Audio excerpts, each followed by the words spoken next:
الله تعالى وبركاته. مرحبا بأعزائي الطلبة والطالبات في حصة جديدة من دروس مادة الرياضيات المتعلقة بالمستوى الثانية بكالوريا. إذا على إطار هذا الاستعداد للفروض المقبلة إن شاء الله، رأيت أن أتقاسم معكم في كل حصة تقريبا على حسب الوقت مجموعة من الدوال المهمة بطبيعة الحال، وهذا ليس فقط استعدادا للفرض كأنه فرض، ولكن كذلك بالنسبة للاستعداد للامتحان الوطني.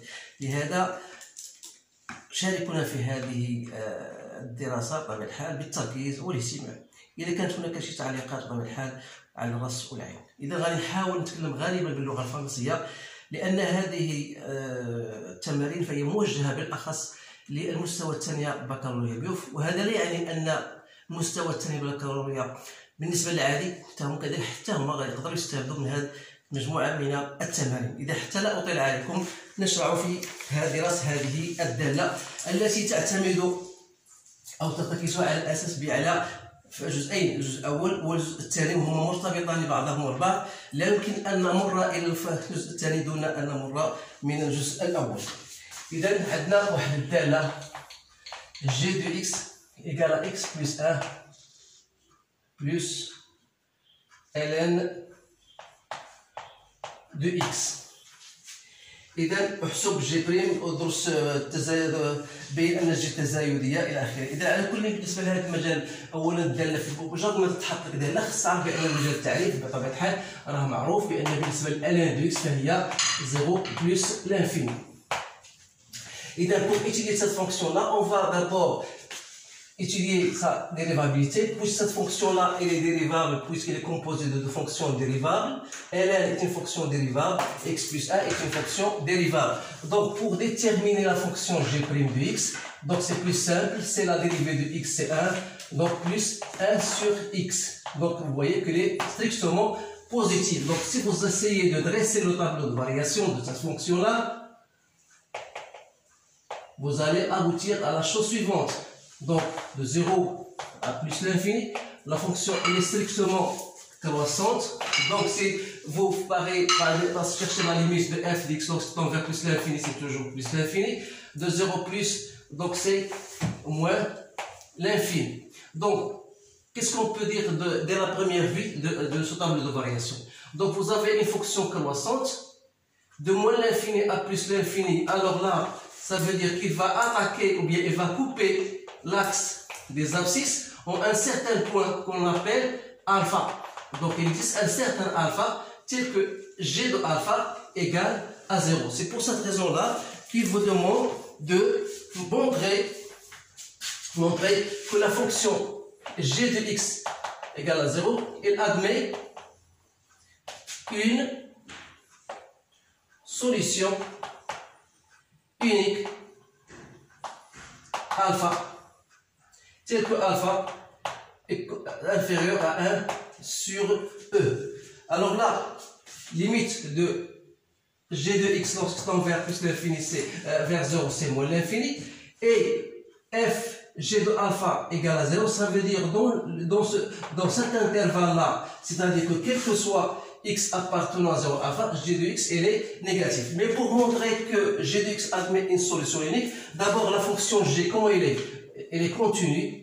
Donc la fonction g elle est continue sur l'intervalle 0 et 1 sur e. Et en plus de ça, g est strictement croissante. Et vous remarquez que g de 1 sur e, si vous essayez de calculer 1 sur e, donc c'est 1 sur e plus 1 moins 1, donc c'est 1 sur e. Et la limite de g de x lorsqu'il tend vers 0 plus égale à moins l'infini. Donc ça veut dire que g de 1 sur e fois g d'une valeur supérieure strictement à 0, bien sûr, il est toujours négatif. Donc la valeur alpha va s'intervenir, bien va exister entre 0 et une valeur 1 sur e, tel que il va couper l'axe des abscisses en un certain point avant. Donc on va bien sûr utiliser cette remarque-là pour attaquer la suite de l'exercice dans la partie 2. Donc voilà, on a montré que g de alpha, g de x admet une solution unique. Donc, on vous dit, étudier le signe de la fonction g de x. Donc, le signe, ça veut dire, est-ce qu'il est positif ou bien il est négatif. Donc, on va dire que quel que soit x appartenant à 0 alpha, qu'est-ce que vous remarquez? Que g de x est toujours au-dessus de 0. Ça veut dire que g de x, il est négatif. Par contre, quel que soit x appartenant à alpha plus l'infini, on a g de x est strictement supérieur à 0. Donc ces deux choses-là, c'est très intéressant parce qu'on va les utiliser dans la partie 2 qui est de la suite. Maintenant, après avoir terminé cette première partie, le but de cette première partie, c'est bien sûr d'aboutir ou bien d'arriver au signe de la fonction g de x entre 0 alpha et entre alpha et plus l'infini. Donc il faut bien le maîtriser. Maintenant, on vous donne une autre fonction, bien sûr, la partie 2, voilà. On vous donne f de x égale à moins x ln de x sur x plus 1. Et vous avez bien sûr f de 0 égale à 0. Alors la première des questions qu'on peut vous poser, c'est de déterminer l'ensemble de définitions de cette fonction. Donc pour cette fonction-là, vous savez que le domaine de définition, il faut que x soit strictement supérieur à 0. Alors là, que f de 0 est déjà une valeur, donc le domaine de définition de cette fonction tout entière, c'est quoi? C'est 0 plus l'infini, 0 compris. Alors là, il faut faire très attention parce que parfois, dans des exercices ou bien dans des examens, on veut déterminer ou bien montrer que le domaine de définition de telle fonction est de 0 plus l'infini. Une fois on a ceci, on va passer aux limites, bien sûr, de la fonction. Mais avant de passer à la limite, on vous dit de montrer que la fonction est continue sur R étoile plus. Alors, montrer que f est continue sur R étoile plus. Alors là, c'est plus simple. Vous avez toute fonction qui fait correspondre moins x ln de x, c'est un produit de deux fonctions. Alors là, c'est une fonction qui est déjà continue sur 0 plus l'infini. Ça, c'est une chose déjà connue. Et vous avez la fonction qui a tout x fait correspondre 1 sur x plus 1. Lui aussi est une fonction, ou bien elle aussi est une fonction continue. Donc la composition de deux fonctions continues est toujours une fonction continue. Donc c'est une question assez banale. Donc on va passer aux choses sérieuses. ودروس او استغفر الله ودروس قابليه الاشتقاق الداله باسكو هذا الاكزامان هذا كاين باللغه العربيه وتنحاول نترجموه باللغه الفرنسيه. دونك ودروس قابليه الاشتقاق الداله اف على يمين الصفر ما معناه انه étudier la dérivabilité de la fonction à droite de 0.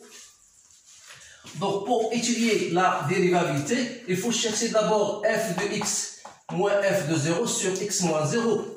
Alors là, f de 0 étant égal à 0, donc il reste x plus 1 plus ln de x sur x. Donc, c'est quoi ça? Donc, on doit chercher la limite de ça. Donc, on peut le mettre de cette manière-là. Donc, voilà x plus 1 plus ln de x. Alors là, si je passe à la limite de cette fonction-là, donc là, c'est pas un problème parce que ça donne toujours 1. Alors, limite de x, de ln de x lorsqu'il tend vers 0 plus, c'est moins l'infini. Alors là, je voudrais vous conseiller de faire cette chose-là. C'est toujours, il faut maîtriser la fonction ln de x. Alors là, dans la suite des autres séances, Inch'Allah, on va pratiquer des choses à laquelle on doit revenir toujours à la fonction ln de x. Vous savez que la fonction de ln de x, elle s'annule au point 1, alors que ln de x est positif lorsque x est supérieur à 1, et il est inférieur strictement lorsqu'on prend entre 0 et 1. Et la limite de ln de x lorsqu'il tend vers 0 plus, ça, c'est moins l'infini. Donc, au lieu d'apprendre par cœur les limites n'importe quoi, il faut toujours maîtriser la fonction et l'installer dans vos esprits pour que vous puissiez bien sûr déterminer la limite de cette fonction à n'importe quel moment. Donc je reviens, donc la limite de ln de x lorsque tend vers 0 plus c'est moins l'infini, la limite de 1 sur x lorsque tend vers 0 plus, bien sûr, c'est plus l'infini, donc plus l'infini fois multiplié par moins l'infini, ça vous donne moins l'infini. Donc la limite de f de x, vous revenez, vous faites ça, cela, f de 0 sur x moins 0 lorsque tend vers 0 plus, donc c'est quoi? C'est moins l'infini. Alors là, on dit que la fonction n'est pas dérivable à droite de 0. Et par conséquent, c de f admet une demi-tangente orientée vers, bien sûr, vers le haut. Donc ces choses-là, on va les utiliser bien sûr lorsqu'on voudrait tracer la fonction, bien la courbe représentative de la fonction. Donc là, on a répondu à la question que la fonction n'est pas dérivable à droite au point 0. Ensuite, on vous dit de la limite de f de x lorsqu'il se tend vers plus l'infini. Donc la limite de f de x lorsqu'x tend vers plus l'infini, c'est banal. Donc c'est la limite lorsqu'x tend vers plus l'infini de moins x ln de x sur x plus 1. Alors là, plus l'infini sur plus l'infini, c'est une forme indéterminée. Donc il faut penser à quelque chose d'autre. Donc je peux mettre moins x sur x plus 1 fois ln de x. Alors là, limite de x plus c'est moins 1. Et la limite de ln de x lorsque tend vers plus l'infini, c'est plus l'infini. Donc ça vous donne alors moins l'infini. Donc la limite de f de x lorsque tend vers moins l'infini, plus l'infini, c'est moins l'infini. Alors là, la question à laquelle vous devez vous attaquer, une fois que vous trouvez la limite d'une telle fonction à l'infini ou bien plus l'infini égale moins l'infini, vous devez chercher les branches infinies, c'est-à-dire chercher la limite de f de x sur x lorsque tend vers plus l'infini. C'est quoi? C'est la limite lorsque tend vers plus l'infini de ln de x sur x plus 1. Alors là, toujours plus l'infini sur plus l'infini, c'est une forme indéterminée. Donc je peux faire la limite lorsque tend vers plus l'infini de ln de x sur x fois x sur x plus 1. Alors là, la limite de ln de x sur x, chose que vous devez apprendre, c'est 0. Et ça, c'est 1. Donc ça vous donne 0. Donc limite de f de x sur x égale à 0. Dans ce cas, on dit que la fonction admet une branche parabolique de direction l'axe des abscisses, c'est-à-dire OX. Alors là, ce sont des branches infinies que vous devez y savoir lorsque vous avez une jambe de cette telle fonction. Alors là, une fois que j'ai fait les branches infinies, je passe à autre chose. Montrer que, on vous dit, voilà, montrer que f' de x égale à moins g de x sur x plus 1 au carré, quel que soit x strictement supérieur à 0. Donc là, on ne va pas vous tarder. Donc vous savez, f' de x, vous avez une forme numérateur sur dénominateur. Donc c'est moins x ln de x, la dérivée, fois x plus 1, moins x ln de x fois la dérivée de x plus 1, le tout sur x plus 1 au carré. C'est bien ça. Donc ça, c'est la dérivée c'est un produit f' fois g. Donc c'est moins ln de x plus f, c'est-à-dire moins x, fois la dérivée de x, c'est de dérivée de ln c'est 1, donc c'est moins 1. Tout ça, x plus 1, moins par moins, ça donne x ln de x plus 1, toujours sur quelque chose au carré. Donc, je fais le calcul, moins x ln de x, moins ln de x, moins x, moins 1, plus moins f, g', la dérivée de g', maintenant, fois 1, donc la dérivée, le mouchtak à la dérivée de x plus 1, c'est 1. Donc, il reste quoi? Plus x ln de x, le tout sur quelque chose au carré. vous devez le terminer. Donc là, vous regardez bien, qu'est-ce qu'il reste? Il reste moins ln de x moins x moins 1 sur x plus 1 au carré. Et c'est bien moins g de x sur x plus 1 au carré. Donc, vous devez faire ceci d'une façon un peu lente pour bien sûr pour vous arriver. Il faut appliquer comment on fait la dérivée et vous allez aboutir à ce résultat. Donc, une fois on aboutit à ce résultat, pour dresser un tableau de variation, vous devez déterminer le signe de f'. Or, le signe de f', comme étant donné que le dénominateur est toujours positif, x appartient à 0 plus, il ne faut pas l'oublier. Alors, le signe de f' n'est autre que le signe de g de x. Alors, g de x, qu'est-ce qu'on a dit? On va revenir à la fonction g de x. On a dit que la fonction g de x est strictement positive. Alors là, la fonction g de x, dans la première partie, on vous a dit que la fonction est strictement, non, n'est pas strictement positive. On a déjà tableau de variation x, on a dit g' de x, et on a parlé de g de x. Et on a dit qu'il existe un certain alpha, la fonction elle était croissante, alors il existe un certain alpha, tel que f g de alpha égale à 0.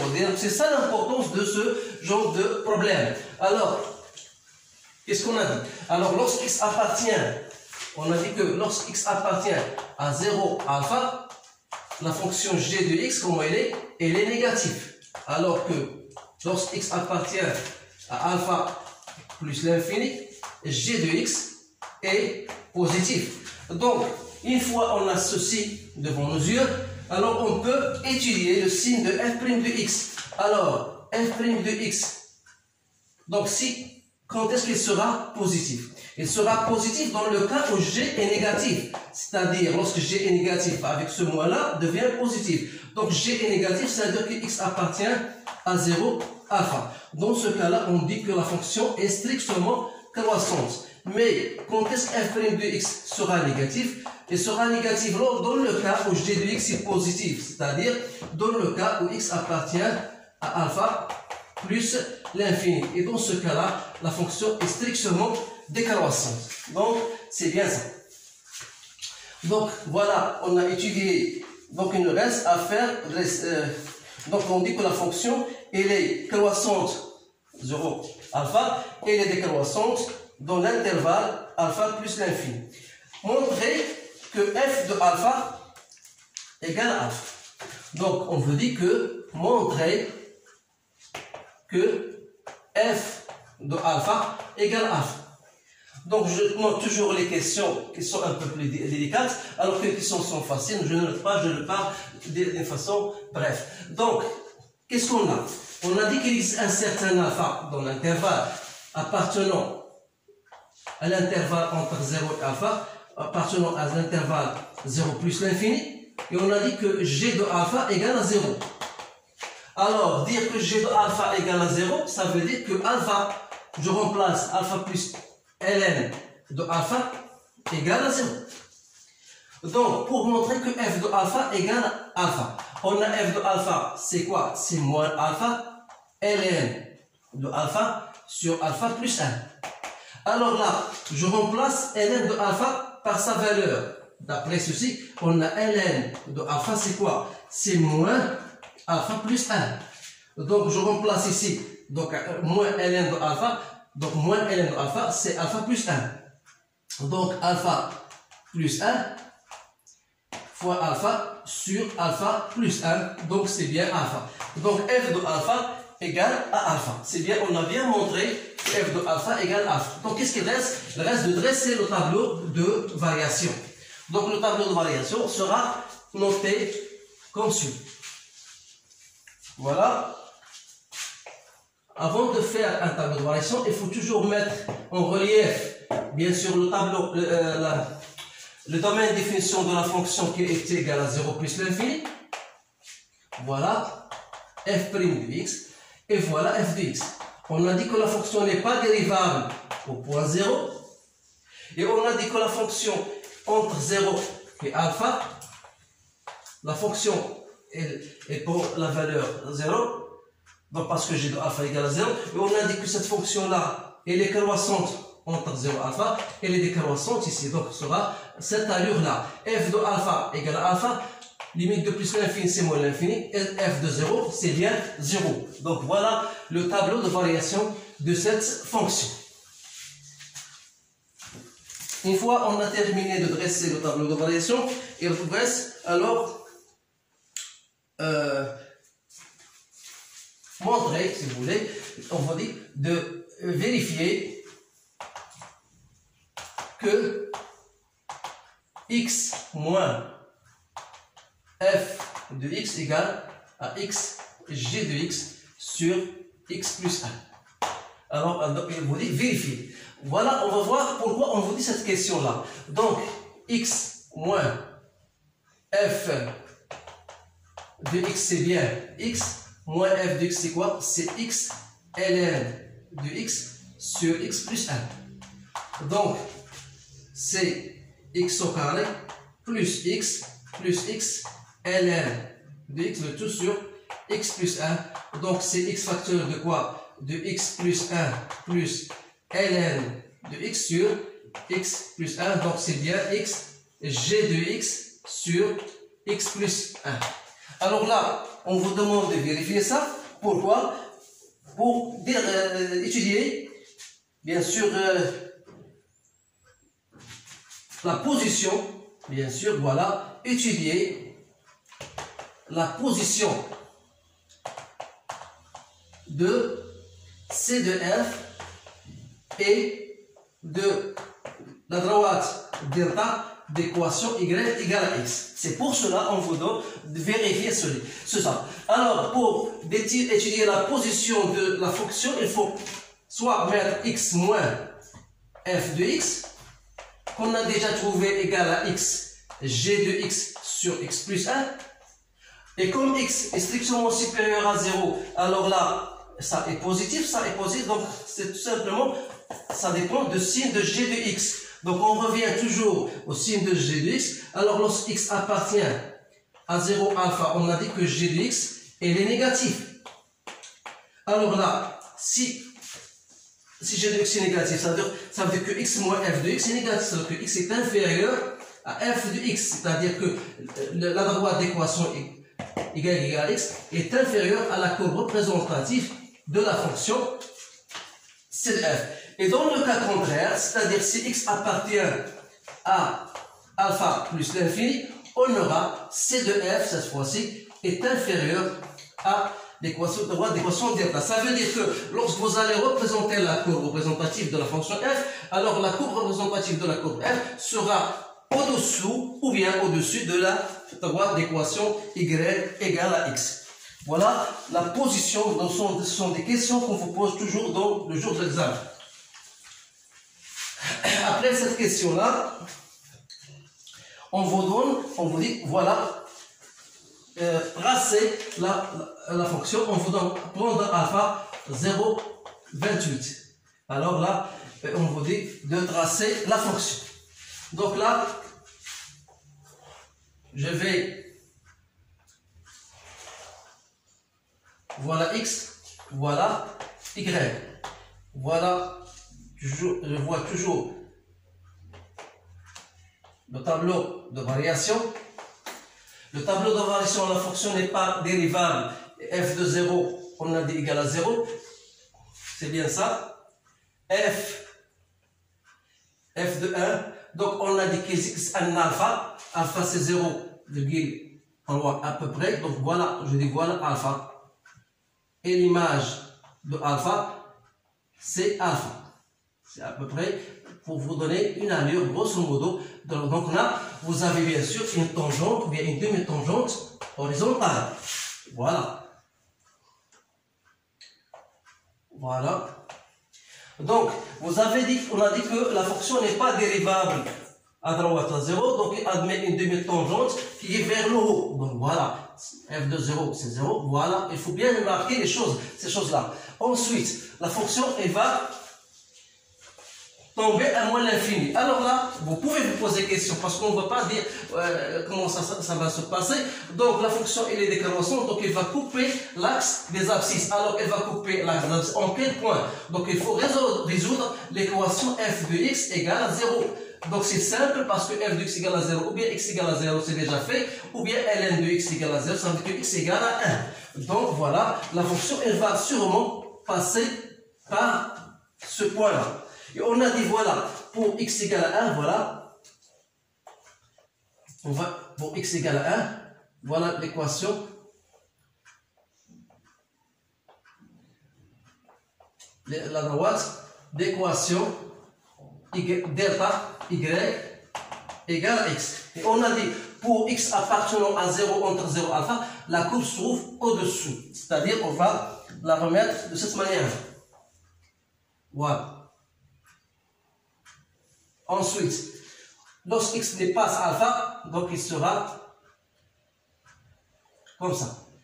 Et on a dit que la fonction limite de f de x sur x, lorsque tend vers 0, je ne sais pas est-ce qu'on a bien fait cette fonction-là ou non. Donc limite de f de x sur x lorsque x tend vers plus l'infini. Donc c'est la limite de ln de x sur x plus 1 lorsque x tend vers plus l'infini. On a un signe moins. Donc c'est la limite de ln de x sur x fois x sur x plus 1. Donc c'est bien égal à 0. Donc ça veut dire quoi? Ça veut dire que la fonction aura une orientation vers l'axe des abscisses. Donc bien sûr, je peux vous poser une question de chercher l'équation de la tangente au point 1, bien sûr. Donc chercher l'équation de la tangente au point 1 revient à écrire, voilà, f' de 1, x moins 1 plus f de 1. Donc c'est pour vous m'aider, pour vous tracer, pour bien tracer l'équation de la tangente, peut-être de cette manière-là. Donc voilà, et vous allez continuer bien sûr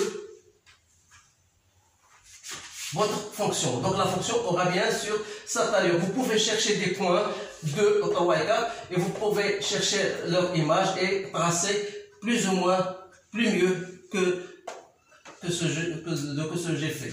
Alors là, voilà la courbe représentative. Donc voilà la courbe représentative de la fonction CF. Maintenant, je vais passer aux questions suivantes. Bien sûr, ce sont des questions qui ont lieu qu'on va parler de la fonction réciproque. Donc je vais effacer le tableau et suivre après. Soit la fonction h, la restriction, donc la restriction de f sur l'intervalle alpha plus l'infini. Donc on veut dire montrer que h admet une fonction réciproque h moins 1 définie sur un intervalle j qu'on a déterminant. Donc ce sont des genres de questions qu'on pose à toujours. Donc là, pour montrer que la fonction h, c'est-à-dire que h de x, ça veut dire que h de x n'est autre que f de x qui est égal à moins x ln de x sur x plus 1. Donc au lieu d'étudier la fonction sur l'intervalle 0 plus l'infini, on va l'étudier simplement sur alpha plus l'infini.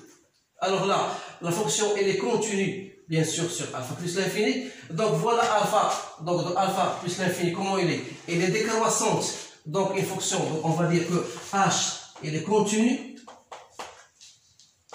sur alpha plus l'infini et décroissante. Alors, elle admet une fonction réciproque h moins 1 définie sur un intervalle j qui est non autre que h de x, c'est-à-dire h de alpha plus l'infini. Et comme étant fonction h est décroissante, on va parler de la limite de h plus l'infini, h de alpha. H de alpha, donc plus l'infini, on a dit c'est moins l'infini, et h de alpha, c'est f de alpha, donc c'est alpha. Voilà l'intervalle, bien sûr, l'intervalle j. Donc, on a bien montré que la fonction admet une fonction réciproque. On veut dire que montrer que h-1 est dérivable à 0. Donc, ça, c'est une question très intéressante, mais il faut savoir comment on traite ce genre de questions. Alors là, je vais marquer la question, montrer que h-1 est dérivable au point 0. Donc, dire que h-1 est dérivable au point h0, il faut chercher ce point 0, c'est quoi? C'est h de 1. Alors là, pour montrer que h-1 est dérivable à 0, il suffit de montrer, il suffit de montrer que h est dérivable au point 1. Alors là, vous devez chercher d'abord h de x n'est autre que f de x. Donc c'est f de x moins f de 1 sur x moins 1. Comme f de 1 égale à 0, donc c'est f de x sur x moins 1. Donc vous savez x ln de x sur x plus 1. Vous divisez par x moins 1, ça donne x moins 1. Alors là, je peux la pratiquer comme étant, voilà x plus 1, et je mets ln de x sur x moins 1 lorsqu'il tend vers 1. Donc, lorsque je vais passer à la limite de ce machin-là, c'est toujours la limite de ça. Or, ça, lorsqu'il tend vers 1, c'est quoi? 1 sur 2, donc c'est moins 1,5. C'est bien ça? Fois la limite de ça, lorsqu'il tend vers 1, c'est une fonction habituelle que vous devez savoir, c'est bien sûr c'est 1. Donc 1 fois moins 1,5, c'est quoi? C'est moins 1,5. Donc, qu'est-ce que vous remarquez? On dit que la fonction, donc h, on a bien montré que la fonction est dérivable au point 1, donc h-1 sera dérivable au point 0. Alors là, la dernière question, c'est, vous allez tracer la fonction h-1. Donc, pour tracer h-1, il suffit de faire la symétrie de la fonction de la courbe représentative r par rapport à la droite d'équation x, ou bien, puisque moi je n'ai pas d'équerre, je n'ai pas rien du tout, donc je peux même, voilà, c'est une remarque, c'est une astuce, vous avez f de 1 égale à 0, ça veut dire que f de moins 1 de 0 c'est 1, donc la fonction va passer par ce point là. Vous avez une asymptote ou bien une demi-tangente horizontale, ça revient une demi-tangente verticale. Et la courbe aura bien sûr cette allure-là. Donc, f de 0, c'est 0. Donc, f moins 1 de 0, c'est 0. Donc, qu'est-ce qu'on va faire? Puisqu'on s'intéresse seulement à alpha plus l'infini, donc la fonction va faire comme ça. Voilà. Et va monter de cette manière. Là, voilà, vous remarquez bien sûr que l'axe delta égale x, eh bien, c'est l'axe de symétrie de la courbe. Voilà la représentation de la fonction h-1. On va passer maintenant à l'étude d'une suite, bien sûr. Voilà, ce genre de fonction, c'est un sujet bien complet. On vous donne une suite liée à cette fonction-là. Donc, on vous dit, voilà, soit la suite un, on vous donne u0 égale à 0,2. Et on vous donne un plus 1 est égal à f de un. On dit que la suite est liée à la fonction f. Alors la première question, montrer que un est compris entre 0 et alpha, quel que soit n appartenant à n. La deuxième question, on va montrer que un est une fonction, est une suite croissante. Et la troisième question, on va la faire. D'abord, pour la première question, on va montrer par récurrence. Alors là, pour n appartenant à n, il suffit de prendre pour n égale à 0.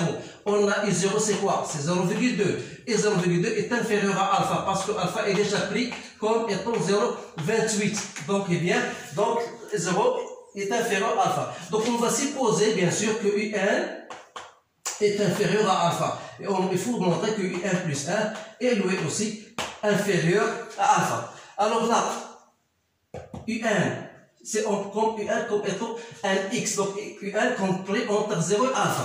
Voilà U1 est compris entre 0 et alpha. Comment était la fonction ici? La fonction elle est croissante. Donc U1 est bien compris entre 0 et alpha. Alors on dit que f de U1 sera elle aussi compris entre f de 0 et f de alpha. C'est-à-dire, c'est U1 plus 1 sera compris entre f de 0 c'est 0 et f de alpha on a déjà montré qui est égal à alpha. Donc U1 plus 1 est bien compris entre 0 et alpha. Ce genre de question est toujours en vous demande ces choses-là. Il faut bien les maîtriser pour que vous puissiez bien sûr répondre à ce genre de questions. Montrer que la fonction est la suite U1 est croissante. Donc dire qu'une suite est croissante, il faut passer par chercher U1 plus 1 moins U1. C'est-à-dire f de U1 moins U1. Donc si je pose U1 comme étant égal à x, donc je dois chercher f de x moins x. Alors là, on a déjà parlé de cette question, et lorsqu'on a dit que pour alpha, bien sûr x, voilà, x appartient à quoi? Il y a U1 entre 0 et alpha. Donc entre 0 et alpha, vous savez que voilà la courbe représentative. Qu'est-ce qu'on a? On a la courbe représentative f de x, c'est-à-dire c de f, voilà, elle est au-dessus de delta. Donc au-dessus de delta. Ça veut dire quoi? Ça veut dire que f de U1, donc f de U1 moins x sera supérieur à 0. C'est-à-dire que U1 plus 1 est strictement supérieur à U1. Donc la suite est décroissante. Je répète parce que ce sont des questions qui sont un peu délicates. Donc voilà, vous avez toujours U1 compris entre 0 et alpha. Vous passez soit à la courbe, soit au tableau de variation. Donc U1 est compris entre 0 et alpha. Vous remarquez bien que la courbe représentative elle est au-dessus de l'équation y égale à x. Donc ça veut dire quoi? Ça veut dire que la fonction f de x moins f de x est strictement supérieure à 0. On a posé x comme étant U1, ça veut dire que f de U1 qui est U1 plus 1, donc supérieur à x, donc supérieur à U1, et par la suite, donc la fonction est bien une fonction décroissante. Donc vous avez une suite qui est croissante et majorée. Elle est majorée par quoi? Majorée par la valeur alpha. Ça veut dire que la limite de la fonction U1 lorsqu'un tend vers plus l'infini n'est autre que alpha. Voilà donc je pense que j'ai bien terminé cet examen. Donc Inch'Allah, donc la suite des séances prochaines, Inch'Allah, on va toujours trouver une fonction et la montrer, l'étudier, bien sûr, pour que vous puissiez bien sûr par la suite savoir les trucs et les astuces que vous devez maîtriser fortement. إذا أتمنى أن أكون قد شرحت هذه الطريقة ديال دراسة الدالة بطريقة جيدة إن شاء الله. أتمنى ذلك وأتمنى أن يفهمني الجميع سواء بالنسبة لبيوف سواء بالنسبة حتى العاديين. إذا إن شاء الله دائما في إطار الحصص المقبلة إن شاء الله غادي نحاول ندير معكم مجموعة من الدوال. كل مرة ناخذ اختيار دالة بطبيعة الحال يا إما غندرسها معكم باللغة العربية لغة عربية أو غنديروا اللغة الفرنسية لغة فرنسية. ما تبغيش نحاول نمزج بين اللغتين، ولهذا الاختيار ديالي على الدوال غادي يكون ان شاء الله مبني على اساس ما سيتطلبه الفرد او ما يتطلبه الامتحان المقبل الوطني. هذا هو كل ما في الامر. اتمنى لكم التوفيق وما تنسوناش من المشاركه وتفعيل الجرس. استودعكم الله. السلام عليكم ورحمه الله تعالى وبركاته.